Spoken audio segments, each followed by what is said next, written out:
This is my Benelli Tornado 900, which I bought brand new in 2012 from Bennett's of Barnsley. Having had all the modifications done to it, it's done just under 5,000 miles by me.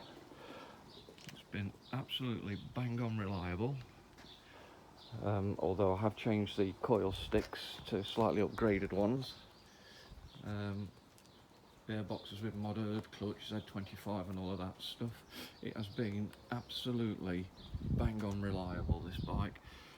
Superb. It's had to have some paintwork done professionally on the front two fairings to get rid of A, stone chips, and B, the damn thing fell against the wall when I was putting it on the stand, and I got my leg in a frame and couldn't catch the damn thing.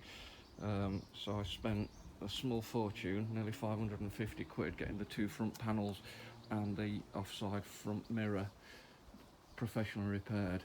The only thing is the paintwork is now infinitely better than the original factory paint.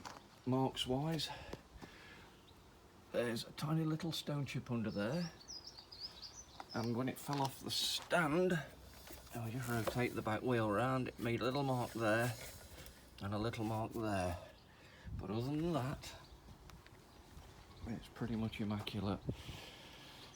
It's been stood in my conservatory for months.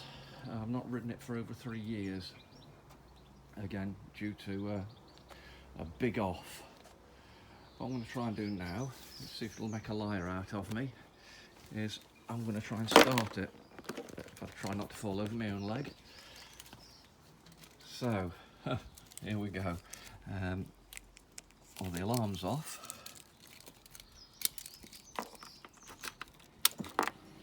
Everything's sparking into life. I've got the clutch held back, so come on baby.